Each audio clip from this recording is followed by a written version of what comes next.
Hi everyone, it's Jenny. Today I'd like to talk with you a little bit about the transition downward facing dog into crow pose.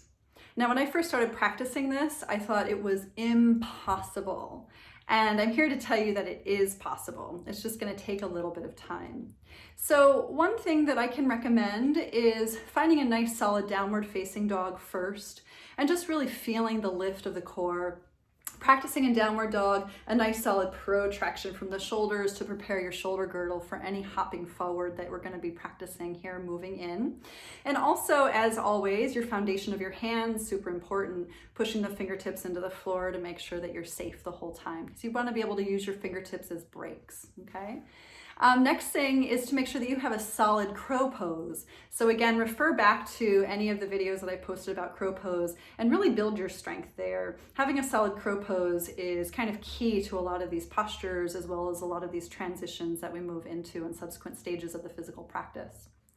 And lastly, fear factor is huge when you're hopping forward into the unknown. So bring a pillow to the front edge of your mat, much like I've got, something either large or if you have a couple of smaller pillows, that's fine too.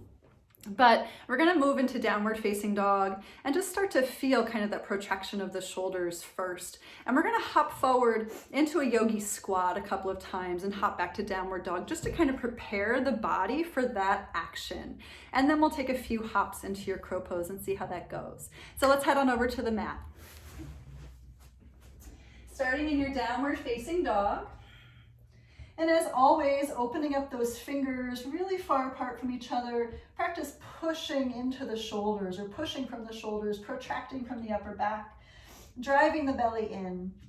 And if you'll recall, Malasana Yogi Squat is actually a physical squat in which we take the feet about mat's width distance. So what we're going to do from here is we're going to look forward at the hands and we're going to practice hopping the feet to the outer hands. So again, prepare that shoulder girdle for the movement.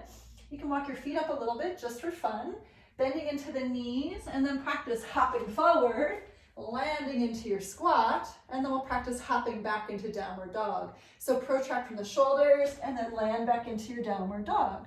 So let's do that a couple of times just to practice the idea of the hop forward and see if each time you can kind of slowly land. See if you can land a little bit more quietly than the previous hop.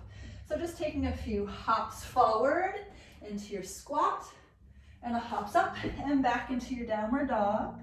And just doing that again, pushing into your fingertips as you hop up and land and hop back up and back into your downward dog. It does take quite a while to build the strength enough to feel like that's pretty quietly done and achieved. So don't give up, just keep working on the strength and it'll come. The next step in the process is to walk the feet forward a little bit more, a little bit closer to the hands than a normal downward facing dog would be. And from here, the idea is to actually get into a little bit of a squat first. So thinking about how your crow pose, once it takes shape, we want to try to get the knees to the outer arms. So the first few hops, we're actually going to hop forward and try to bring the knees to the upper outer arms. So here we go, hop forward, touch, my feet are on the floor, and then hop back to that same shape. Let's do it again. Hop forward, squeeze the knees into the arms, and then hop back to that same shape.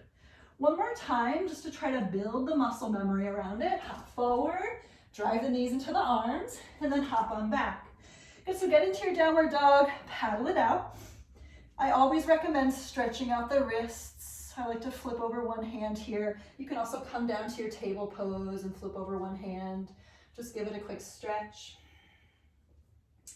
Wrist health, hand health, forearm health are always solid and very important things to build into your practice as part of your foundation.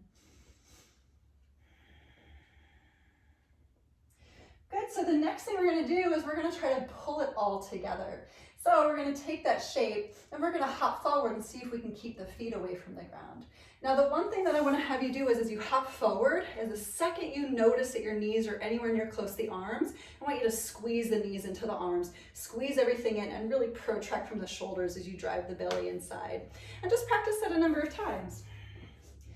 Again, from downward dog, walk the feet up a couple of notches, find that little shape where you're squatting with the knees apart, your butt is lifted, and then look forward between the hands. And when you're ready, we're gonna hop, land, and come back to that little shape, okay? Hop forward, land, come back to that little shape. Hop forward and land. Maybe see if you can hold it before coming back to that little shape. If you want to try a couple more times, just playing with it, see if you can get a little bit more lift. And if you ever need to lean forward, you know you've got your pillow already there waiting for you. So you can always lean into the pillow just to find kind of that edge that you need to move through in order to actually land the shape.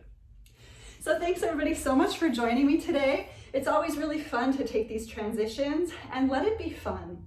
Don't let it be something that gets you down. Namaste.